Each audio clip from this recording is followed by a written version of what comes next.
ndabaramukije mu izina rya Yesu. Imana yo mwijuru umugisha. Nanone mbaye ikaze muze tuganire ijambo ry'Imana. Ni umunsi wa kabiri, ni umunsi w'umugisha, umunsi wa kabiri w'amasengesho y'iminsi 21, amasengesho afite intego yo gusenya ibicaniro bya Satani ku buzima bwacu.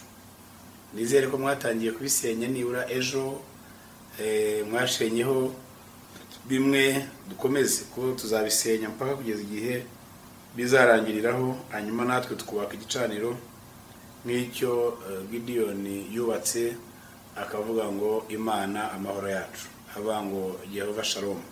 Yesu nashimwe cyane. Ko ari igihe ntago wavuga ngo Imana na amahoro cyangwa se ngo uvuge ngo mfite amahoro ufite ibibazo bitandukanye. Hari igihe haragaye kugushima Imana, wumva utuje mutima, ngo wishimye, umeze neza, ariko nanone hakaba iyo uvuga uti nubwo ndashima Imana ko yakoze iki, ariko ndabona hari n'ikindi ku ruhande hari kibangamye. Rero turagira ngo tubone umunezero kandi usesuye, tubone ibyishimo byuzuye. Yesu nashimwe cyane. Nubwo muri yavuze ngo nta mahoro twabona muri iyi si, ariko twebwe ntabwo turabisi, ahubwo turaba Kristo, kandi Kristo dufite yanesheje isi. Yesu nashimwe cyane. Yaravuze ngo tugire amahoro mu butumwa bwiza bwanditswe na Yohana 16:33, ku murongo waho usoza hepfo yaravuze ngo yanesheje isi. Ubwo yanesheje isi rero, hanyuma tukaba turi muri we, nuvuga ngo iby'isi ntibitureba, twe dufite amahoro dukura mu mwami wacu Yesu Kristo, ntabwo dufite amahoro dukura hano mu isi. Yesu nashimwe cyane. Uyu munsi tugiye kuganira ijambo ry'Imana, nanone turacyari kuri wa mutwe uvuga ngo gusenya ibicaniro bya Satani. Uyu munsi wabanje kwari gukora introduction ku byo tugiye kuganiraho. Uyu munsi ndagira ngo by'umwihariko tugiye kuganira kuri igicaniro kivuga ngo Yehova Shalom. Dusanga hano ku murongo wa 24 igice cya 6 mu Bacamanza, biraba ngo Gideon aherako yubakira Uwiteka igicaniro aho ngaho, akita Yehova Shalom. Kiracyari ku musozi Ofura wa Isirayeli na bugingo n'ubu. Aba ngo Gideon yubakira Uwiteka igicaniro, akita Yehova Shalom. Reka tugiye kuganira kuri igicaniro, ko tuzabona ibicaniro bigira amazina, bwo kwibaza kuki atakise ngo Jehova Nisi nka cya kindi cyo Mose yubatse bamaze gutsinda Abamaleki igihe bavaga muri Egiputa. Kuki atakise Jehova Shama, urugero wenda Imana irahari. Kuki atakise Jehova Jire, avuga wenda ngo Imana yirongera.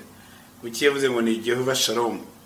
Iri jambo rivuga ngo Jehova Shalom, iki gicaniro yubatse nicyo tugiye kuganiraho, hanyuma kiraduha umurongo nyirizina uko turi buze gusenya ibicaniro by'iwacu. Yesu nashimwe cyane.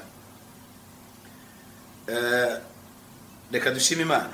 Data mu izina rya Yesu tuguhaye icyubahiro, turagushimiye ko wera kandi ugakiranuka, ugira neza bugacya bukira, ugira neza iminsi yose, uri Imana ikomeye, urahambaye. Ineza yawe mwami Imana turayibona umunsi ku munsi, uburinzi bwawe turabona, amashimwe turayafite, kuko kwawe ukomeye kubana natwe. Ibihe byose icyubahiro no gukomera n'ibyawe iteka ryose. Tugeze muri mwanya tugiye kumva ijambo ryawe, ku mwuka w'ubwenge, umwuka wera azabana natwe, dusobanure cyane, twigishe kurushaho. Kandi mwami Imana umwuka wera akomeze kutuyobora ko dusenga. Turirukanira kuri imbaraga zindi zose, imyuka mibi yose turayirukana, turayiheza mu izina rya Yesu. Turahamagara kubaho kwa hagati muri twe, icyubahiro n'amashimwe no gukomera n'ibyawe mu izina rya Yesu. Amen. Turasoma nanone uyu Abacamanza igice cya 6:24, biraba ngo Gideon aherako yubakira Uwiteka igicaniro aho ngaho, akita Yehova Shalom. Kiracyari ku musozi Ofura w'Abayisirayeli na bugingo n'ubu. Iki gicaniro yubatse akakita Yehova Shalom. Kuki yakise izina Yehova Shalom? Kugira ngo tumenye neza impamvu yakise izina, turayikomora mu busobanuro bw'iri zina. Iri zina Shalom turarikoresha kenshi, abantu bararikoresha basuzanya, umuntu yifuriza undi amahoro, tuzi ko Shalom ari amahoro. ariko mu busobanuro bwaryo uhereye mu mwimerere w'iri jambo ko mu Giheburayo ukareba ubusobanuro bwaryo nyirizina, usanga harimo bufitemo amazina agera ku 8. Yesu nashimwe cyane. Harimo ijambo rya mbere ubusobanuro bwa shalom, harimo iri jambo rivuga ngo amahoro, peace. Amahoro ni iki? Amahoro nyirizina avugwa ahangaha cyangwa se avugwa muri iri jambo shalom, kuvuga ngo Jehova shalom, Imana y'amahoro, Imana iduhaye amahoro. Amahoro, iri jambo peace bivuga ngo ni freedom from disturbance, nuvuga ngo nukuba nta kintu kikuderanja gihari mu mutima no mu bitekerezo, ukumva umutima wawe utuje. Nanone bigereranywa n'igihe, ni igihe gikurikira igihe cy'urusaku, igihe cy'intambara. Cyagiye intambara irangiye, habayeho amahoro, habayeho ihumure, nanone byitwa amahoro, peace. Ni period ya peace, nuvuga ngo ni igihe nanone cy'amahoro. Muri bimwe mu busobanuro bw'igicaniro harimo iryo zina rivuga ngo ni peace, Imana y'amahoro. Yesu nashimwe cyane. Ndavuga ngo mu bicaniro bya Satani, ikintu cya mbere kiba kigamijwe iyo hariho igicaniro cya Satani ku buzima bwawe. Twabiganiyeho ubushize, navuga ko hari ibicaniro by'ubwoko bubiri. Hari igicaniro cy'Imana, hakaba n'igicaniro cya Satani. Igicaniro cy'Imana ni urusengero rw'Imana, ni igicaniro nka kiriya batambiraga ibitambo mu isezerano rya kera. Icyo ni igicaniro cy'Imana. Nanone igicaniro cya Satani rero naho batambira ibitambo. Navuga ngo ahantu hitwa ku gicaniro ni ahantu hakomeye cyane, kuko ni place of contact, ni ahantu abantu bahurira bakaganira. Nuvuga ngo abari mu isi y'umwuka n'abari mu isi y'umubiri bahurira ku gicaniro bakaganira. Byagorana ko ushobora kuganira n'Imana cyangwa se umupfumu ashobora kuganira n'imyuka ye aticaye ku gicaniro. Biragoranye ko umupfumu ashobora kwicara atari ku gicaniro, adafite igitambo ashyanye ku gicaniro kugira ngo agirane communication n'imyuka imuha imbaraga. Ni ibintu bigoye cyane. Nanone mu rusengero, mu z'Imana, iyo turamya Imana, iyo dusenga Imana, icyubahiro cy'Imana kikaza tukamya tugahimbaza, uzabona umupasiteri cyangwa umuvugabutumwa arimo yigisha ku buryo ahagarara akabwiriza abantu, agakora ku bantu bakikubita hasi, abantu bakagira bite, siwe urimo kubikora, n'imbaraga ziri kuri cya gicaniro ahagazeho, kuko presence y'Imana yaje aho ari, arimo arakoresha imbaraga z'Imana. Nasohoka mu rusengero akajya hanze, mugahura mu mujyi muganira, n'umusuhuza n'ugira gute, ntabwo uzakwa hasi, kuko siwe ugutura hasi, ahubwo ugeza hari icyubahiro cy'Imana, hari imbaraga z'Imana kuri cya gicaniro, hari umuriro w'Imana, hari abarimo gushengerera Imana, barimo kwemera no kwihimbaza Imana. Ubwayo yahageze yamanutse, uzahasanga imbaraga z'Imana n'icyubahiro cy'Imana. Iso nashimwe cyane. Rero hari ikintu cyitwa igicaniro, ni ikintu gikomeye cyane mu isi, cyane cyane mu isi y'umwuka. Abarozi iyo bagiye kuroga, iyo bagiye gutamba ibitambo, aragenda akicara ku gicaniro, akicara naho n'umupfumu we, hakaba umupfumu, hakaba igicaniro, hakaba n'igitambo uyu muntu yajyanye. Iyo umupfumu hari n'igicaniro gihari n'igitambo gihari, n'uwagiye gutamba hari, icyo basigara bashaka no gucommunicatinga n'imyuka bagiye gukorana nayo. Iyo myuka bagiye gukoresha nanone biterwa n'ikibazo uriya muntu amuhaye, kuko buri area igira imbaraga zayo, hanyuma ikagira uyicontrollinga. Dufata urugero nuko mu Rwanda ushobora gusanga ikibazo uyu muntu ashaka cyangwa se uyu murozi ashaka kuroga nta bushobozi bw'uyu murozi afite hano mu Rwanda gukora. Ikizabaho rero nuvuga ngo wowe azavugira ati bisimbishoboye, ariko ngiye kuvugana n'uwa Tanzania hanyuma numva inama, kuko nawe aba afite supervisor. Nagira ku wa Tanzania kumva gishoboye, amubwira ko ari bukigenze, n'ikimunanira nawe avugane n'uwahandi. Rero hariya ku gicaniro niho bahurira, niho bakommunicatingana. Yesu nashimwe cyane. Rero nayo mabwire ngo mu bimwe mu bintu bakora iyo hari ikintu umuntu akwambura, amahoro akabura. Amahoro si ikintu wiha. Ushobora kugerageza kuyiha, uzumva unavuga ngo ngewe nihaye amahoro. Amahoro wihaye wowe ntago ari amahoro nyayo, ntago ari amahoro yagufasha. Kuko nuvuga ngo nubwo wihaye amahoro, ariko ibintu ibyayakwambuye birahari kandi urabireba. Nubwo murimo murebana n'ibyo byakwambuye amahoro, nubwo wagerageza kuyiha, urayiha mu mutima, ariko umutima ukakubwira ngo nubwo ugerageza kwiha amahoro ariko nta mahoro ufite. Yesu nashimwe cyane. Rero uzumva arimo kubwira ngo yewe nihaye amahoro, nihaye amahoro. Kwiha amahoro ntabwo biguha amahoro. Amahoro ni ikintu uhabwa hari ikintu kimwe gishobora kuba cyangwa bibiri ku buzima bwa mahoro kaza. Niba wari ufite indwara mu mubiri yakubujije amahoro, iriya ndwara nikira amahoro azaza. Ariko iriya ndwara ikirimo kugira ngo uzabone amahoro byagorana. Niba amahoro wayambuwe n'ubushomeri, ufite ikibazo nyirinzara kwirukana, abana ntibarya, ubuzima bwanze, nta mahoro ufite.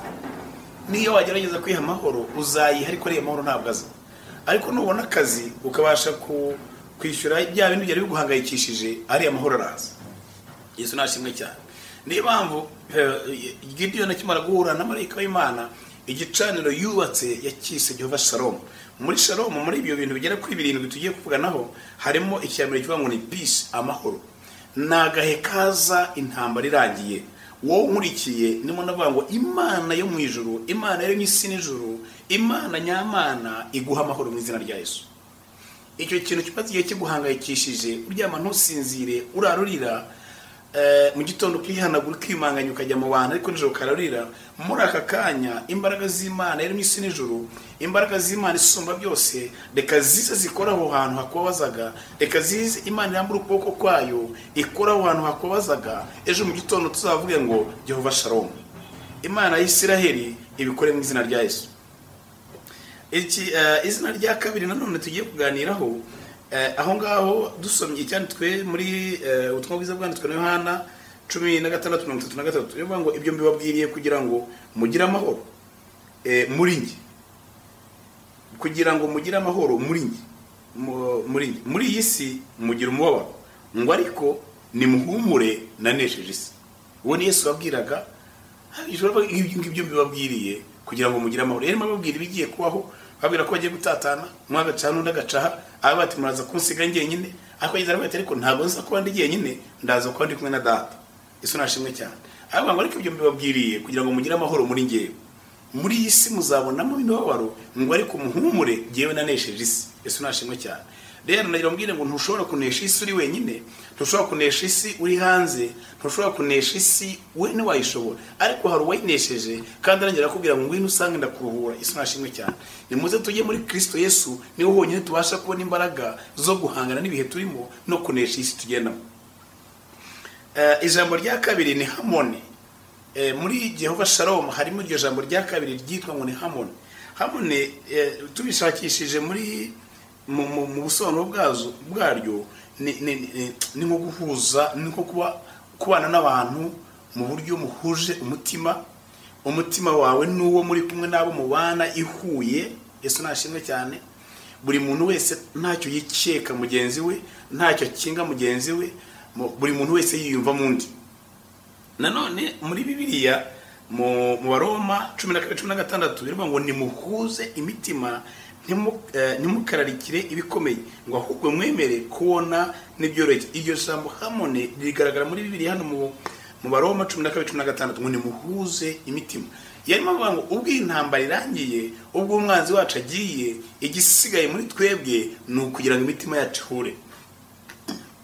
Ubwoko bw'Imana najya mubwira ngo bimwe mu bwoko bw'ibicaniro duhangana nabyo, turwana nabyo, hari ibicaniro biteranya imiryango, hahandi umuroza agenda akavuga ngo ndashaka kuriya muryango wo kwa kanaka, abana ba bazahora barijyana batongana iminsi yose. Kubera icyo abikora nuko azi neza ko uko bavukana nibakundana bagafashanya bagashyigikirana nta na kimwe batazageraho. Noneho yabonye ko ejo bazafashanya, umwe agashyigikira mugenzi we, undi agashyigikira mugenzi we, bazageraho atifuza ko bagera, aragenda akajya ku gicaniro cy'umurozi agatamba igitambo kivuga ngo ntibazigere bahuza. Iyo umuntu avuze ngo ntibazigere bahuza, arambwira atoke igitambo aragitambye, ariko nanone nta butamba rimwe, buri gihe arongera agasubirayo, akazongera kongera agasubirayo. Ejo akaza yabona bari kumwe baganira batemberana bati ko nabonye bagendana nkaho bashobora kuba bagiye guhuza, akongera agasubira kuri wa murozi akavuga ati ngiye nabonye barimo bagendana, bigaragara ko bashobora kuba basigaye bahuza, akongera agatamba ikindi gitambo. Niyo ngo guhuza imitima kw'abantu ni imbaraga zikomeye bashobora gukoresha bakagera ku bikomeye ubwabo batatekereza ko bageraho, kuko buri muntu wese aba afite icyo mugenzi we akeneye. n'undi nawe akagira icyo mugenzi we akeneye. Iyo habayeho guhuza imitima rero, bya bindi nkeneye urabimpa, nawe bikeneye ngiye mfite nkabiguha, tugahuza imbaraga, hanyuma tukubaka tukagera ku kintu runaka dushobora kugeraho. Ikintu umwanzi rero ashobora gukora cya mbere gikomeye ni ugutuma abantu imitima yabo idahura. Yamara gutuma badahura bagahora bakocagurana buri munsi, ukumva abantu n'abavandimwe ntawe uvugisha undi, ntibasurana, ntibaganira, nta muntu ushobora guhura n'undi ngo baganire, nta muntu ushobora guhura n'undi ngo bajye inama. Kubera iki? Igicaniro kiri hariya kiravuga ngo ntibazigere bahuza. Umwe naca iburyo undi azaca ibumoso, undi naca aha undi azaca aha. Igicaniro kiravuga ngo ntimuzahuza. None niyo mpamvu muri icyo gihe buriya biragora ko abantu bashobora guhuza mu bihe by'inzara, mu bihe byo bigoranye. Abisiraheli ubuzima bari barimo ngo bahuraga bajya gushaka aho bihisha mu bihanamanga, bahoranaga inzara. Biragoye ko abantu bahuza kandi bafite inzara. Noneho igihe marayika w'Imana yaje, Gideon aravuga ngo nta kindi kintu kugeza ubu nabona izina nakwita kino gicaniro ni Jehova Shalom. Harimo peace, harimo harmony. Bavuga ngo imitima yanyu nihure. Yesu nashimwe cyane. Imitima yanyu nihure, nimuhuze mugire umutima umwe. Bibiliya nikitubwira mu Baroma 10:16 ngo muhuze imitima, muhuze imitima. Niduhuze imitima tuzabasha kugera kuri byinshi. Uyu munsi dufite imiryango ikennye, dufite imiryango irimo abantu bakennye kandi batakabaye bakennye. Kubera iki? Niba umuryango urimo abantu batandatu, hakaba harimo abantu babiri b'abaherwa, bakabaye bashyigikira abandi bandi bane, umwe agafata undi agafata babiri, barangiza bakabazamura bakagera ku rwego nabo bakabera. Ariko kuko hari igicaniro kiri hariya gikora kivuga ngo ntibazahuze, niyo mpamvu uriya yarakize uyarakene. None hajemo amacakubiri, abakene babiri baragendana n'abakene bane hano bakagendana. Uhuye nabo wagira ngo ntibavukana. Iyo umwe akoze ibirori atumira wa undi mugenzi we bareshya, umukire atumira umukire, none abakene n'abenyuma bagasigara bakocagurana inyuma batikura. Nubambye igihe haba hajemo urwangano hagati y'abantu, urwangano hagati y'abana babo, urwangano hagati, nta kindi gikora ibyo ni cya gicaniro kirera kivuga ngo ntibazahuze. Ndagira ngo mubabwire mwe muhurikiye muri mu muryango umeze gutyo, uyu muryango urimo amacakubiri, abantu bavukana ntibahuze. Ndavuze ngo reka mu izina rya Yesu Kristo w'i Nazareti, Imana ya Isiraheli isenye icyo gicaniro mu izina rya Yesu. Nimuhuze mu izina rya Yesu, icyo gicaniro nigisenyuke mu izina rya Yesu. Nanone ijambo rya gatatu tugiye kurebaho riri muri Jehova Shalom, ni ijambo rivuga ngo ni wholeness. Wholeness ni ukuzura, kuzura. Nuvuga ngo ikintu cyuzuye uko mu muzuro wacyo uko kimeze.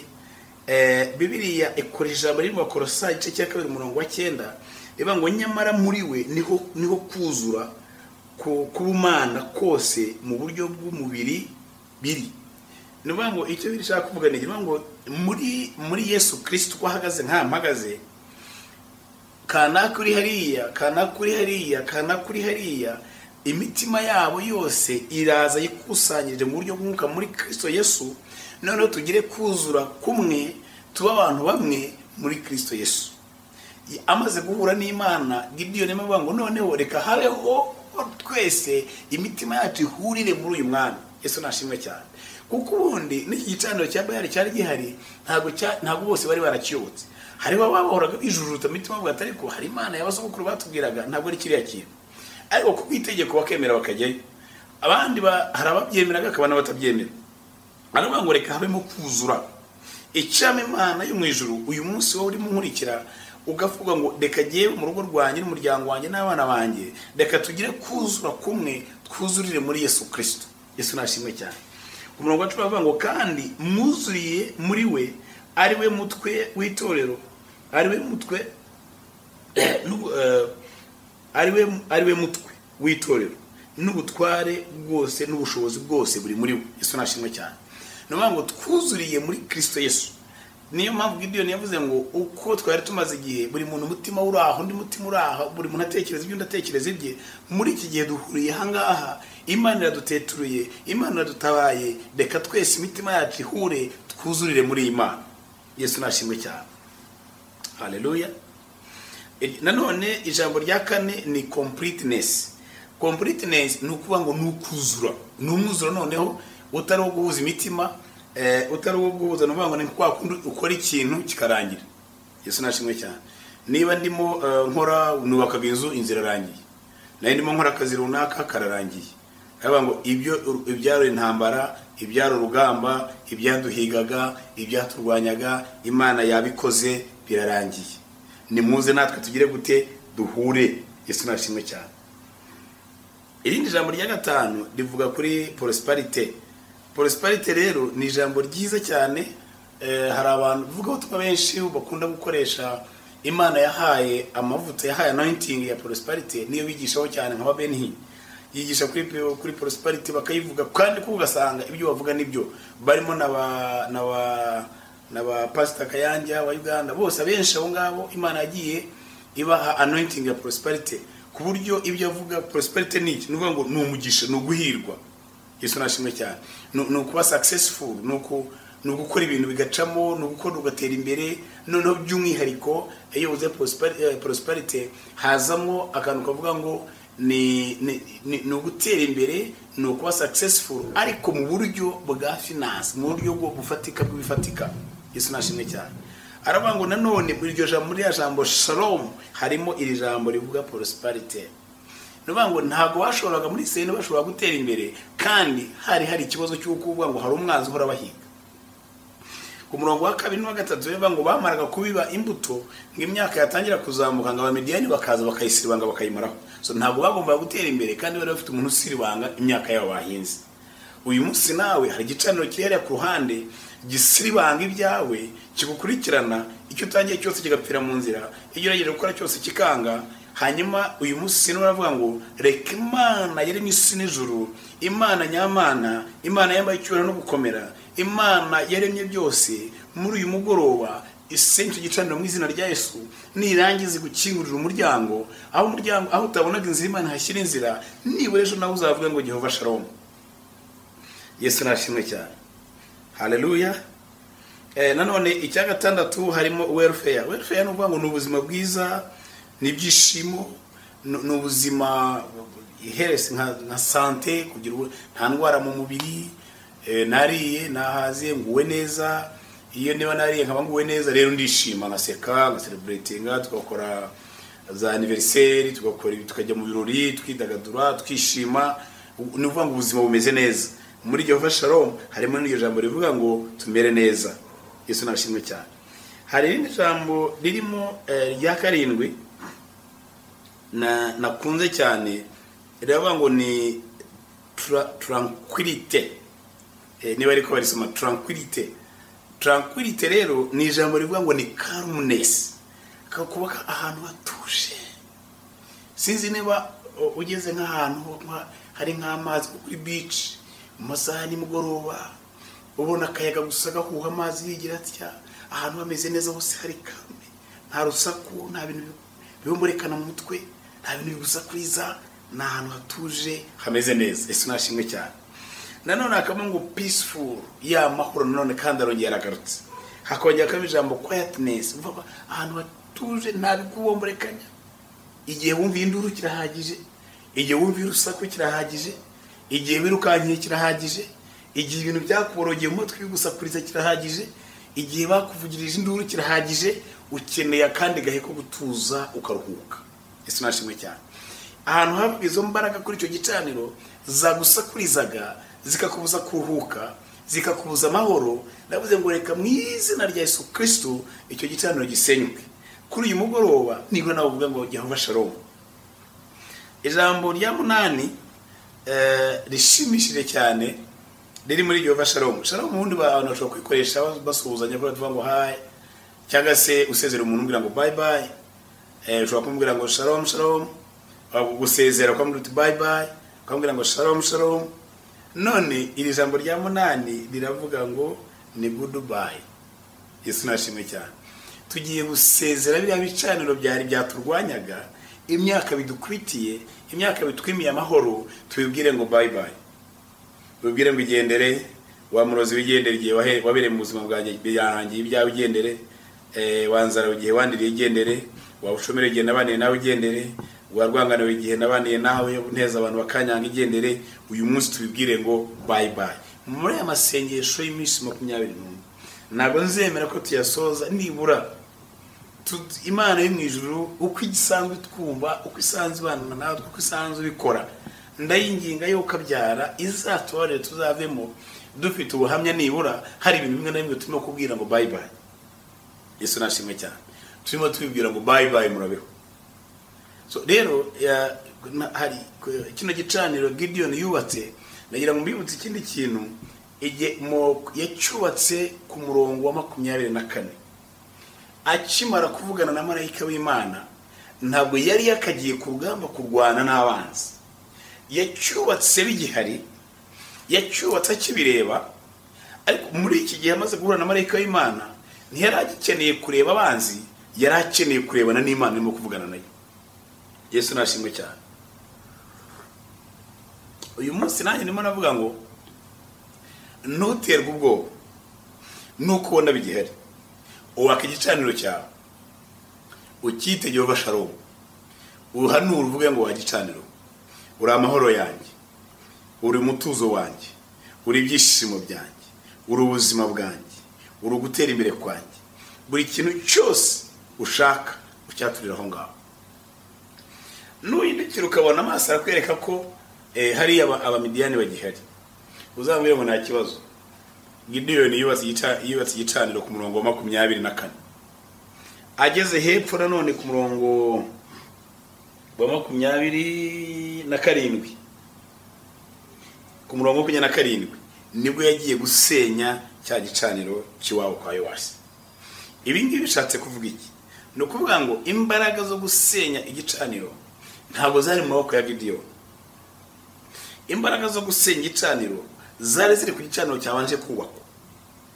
Ubu noneho ntabwo ndimo no kwigisha cyane, ahubwo ndagira ngo mbayobore ko turi buze gusenga, ko turi gusenga. Wireba ngo nubwo turimo dusenga ibibazo biracyari, ndabireba ko bihari nanjye byihorere. Noneho we banza wubaka igicaniro hano, ukite Yehova Shalom. Numara kucyubaka noneho hindukira ujye kureba bya bicaniro by'iwanyu, mu bisekuru by'iwanyu, mu warozi. Actually nituvuga ibisekuru ntibibande ku bisekuru gusa, kuko ntabwo binavuze ku bisekuru by'iwacu byose bishobora kugira ibicaniro bidukurikirana cyangwa se bifite inzigo kuri twebwe. Reka nsobanure kino kintu neza mu cyumba. Hari umuntu ugeze kubaza akaravuga ngo ese birashoboka ko umuntu wese yagira igicaniro? Ko turebye amateka y'Abanyarwanda hafi twese arasa, uretse wenda guhera nko muri za 800, 1000 ngira ngo 800 na kanga 930 ngira ngo gihe cy'ubyutse bwa Gahini. Muri icyo gihe abantu batangiye kujya mu byutse, hari imiryango imwe n'imwe y'Abanyarwanda yiziye direct muri buriya byutse barakizwa. Bamaze gukizwa bemera Imana, babana n'Imana. Abo ngabo uhereye icyo gihe kugeza kuri uyu munsi, ubwo ndimo nafata urugero ku muryango nk'uwo utarigeze aho sekuruza wabo yaciye kiriya gicanira gisenya, arangije afata umuryango we awerekeza ku Mana. Amaze kwerekeza ku Mana, abana be bakurira mu Mana. Uyu nguyu nta gicaniro kiri inyuma ye kirimo kumuhamagara. Uyu nguyu rero yahurira hehe n'imbaraga z'igicaniro zishobora kumubuza amahoro?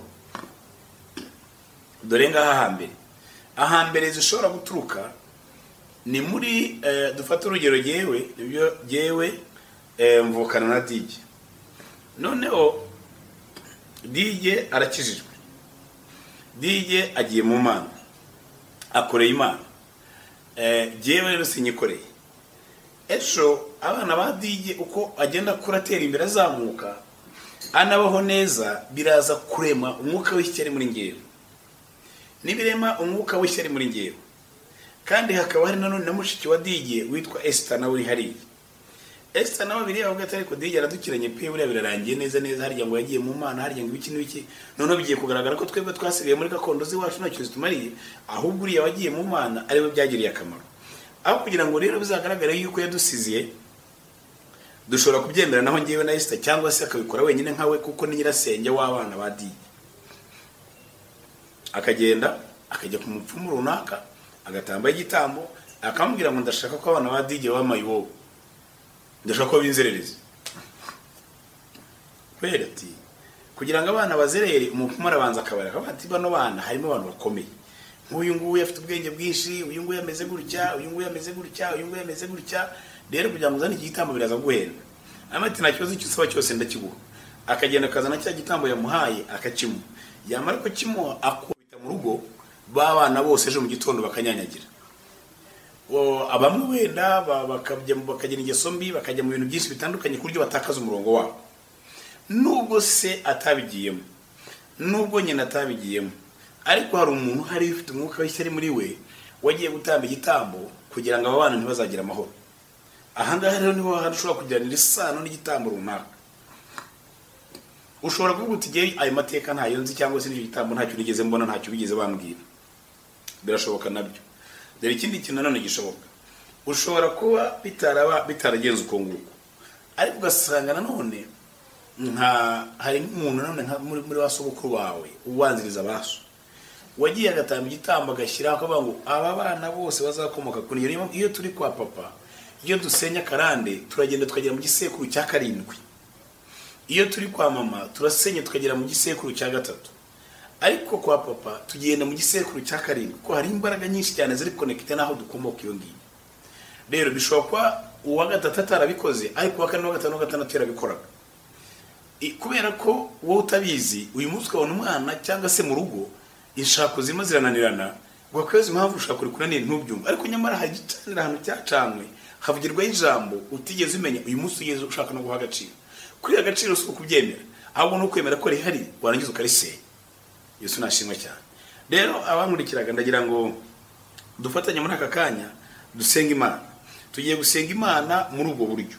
Dusenya ndabwo icyo Satani akora, areba ibyo Imana ivuga ku buzima bwacu byiza, yarangiza akazana ibiza kubihinyuza. Aho Imana twifuriza amahoro akatwifuriza umubabaro. Aho Imana twifuriza guhuza akazana kudahuza. Aho Imana itwifuriza gutera imbere akatuzanira gukena. Aho Imana itwifuriza kutarwara akatuzanira indwara. Tuvuga ngo iyo tugiye gusenga rero dusenga noneho tubirivasinga natwe. Yesu nashimwe cyane.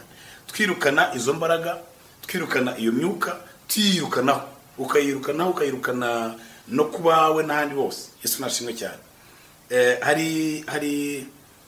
Hari ibintu bimwe na bimwe nkange urimo kuvugira ahangaha, wenda ushobora kudakora ngo nkoresha amazina y'abantu mu muryango w'iwacu cyangwa abahehe, bishobora no kuzanira intambara n'abandi bantu bavandimwe n'icyo batiyavuze izina rya kanaka.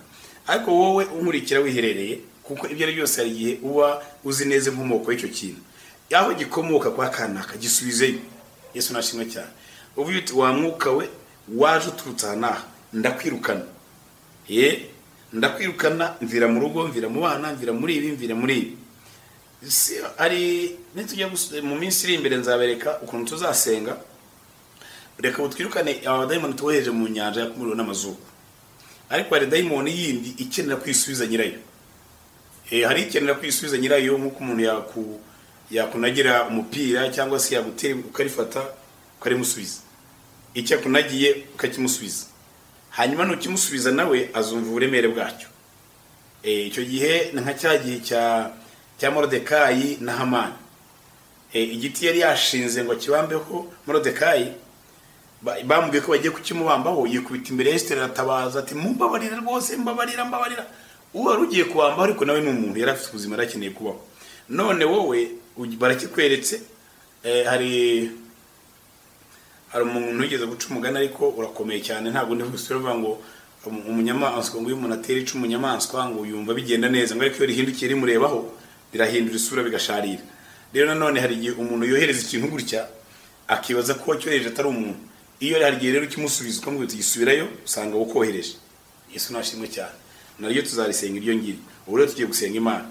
Tugiye gusenga Imana kugira ngo twirukane ibi bintu, twirukane ibintu birindwi. Twirukane umubabaro, twirukane kudahuza, twirukane kutuzuzanya, twirukane ibintu bihora bicagata. Hari abantu batajya bakora ikintu ngo cyuzure. Niyo mpamvu harimo iri jambo completeness, mvanga ikintu cyose ukoze gisigara muri mwe. Iyo wagerageje kigera mu cya kabiri, ejo ukagerageza iki kikanga, kikagerageza ikikanga, ibintu byose bitangira ariko ntabwo ushobora kuzamuka ngo bizagera bigomba kugera. Yesu nashimwe cyane. Tugiye gusenga Imana kugira ngo duhindure icyerekezo. ni nko kuba wagendaga werekeza ruguru cyangwa wagendaga epfo ugahindukira n'ukerekeza ruguru. Tugiye guhindura bino bintu Yesu ntashimwe cyane. Iki gicaniro cyitwa Jehova Shalom buriya dufite opposite yacyo. Uriya tugiye kwihindura noneho twakira Jehova Shalom, iki twari dufite kindi tucyohereza ahandi, tucyohereza kwa banyiracyo. Yesu nashimwe cyane. Reka dusenga Imana. Data mu izina rya Yesu, uri Imana ikomeye, uri Imana ihambaye, wambaye icyubahiro kandi urakomeye, wahozeho uriho kandi uzahoraho iteka ryose Mwami. Imbaraga zawe zirakomeye, ubwenge bwawe burahambaye, ineza yawe irakomeye. Uri Imana yaremye isi n'ijuru, ibiri mu ijuru byose byaremwe nawe, ibiri mu isi byose byaremwe nawe. Umwami w'abami ni wowe waremye buri kintu cyose gifite ubugingo, bihumeka n'ibidahumeka byaremwe nawe. Ijambo ryawe rirambwira ngo ijuru ni intebe yawe, ngo kandi mu ijuru niho utuye, ngo ariko isi ni intebe y'ibirenge byawe. Nta kintu na kimwe kuri isi cyakunanira, nta kintu na kimwe kuri isi utashobora, kuko nibyo Satani ategura byose abitegura kuri isi, kandi ni intebe y'ibirenge byawe niho kandagiye Mwami. Turakwizeye, twizeye imbaraga zawe, twizeye urukundo rwawe, twizeye gushora kwawe. Uri Imana itananirwa, dufite ubuhamya, twarakubonye ibyo wakoze ku nyanja itukura, twarakubonye ibyo wakoze kwa Farawo, twarakubonye ibyo wakoze ku buzima bwacu, twarakubonye igihe cya Dawudi na Goliyati, twarakubonye isi rimwe si kabiri Mwami. Uyu munsi natwe ho turabagabo bo guhamya imirimo n'ibitangazo ukora. Rero muri aka kanya Mwami Yesu, turakwinjiza kugira ngo uhagarane natwe. Ndakwereka iyi miryango, ndakwereka abavandimwe, ndakwereka aba bagabo, ndakwereka aba bagore, ndakwereka aba bana, aba bose bakurikiye Mwami, abarimo bankurikira Mwami w'abana, haba kuri radio, abakurikira hariho hose Data, ndakwinjiza kugira ngo umwuka wawe abane nabo, abashobozi mu izina rya Yesu.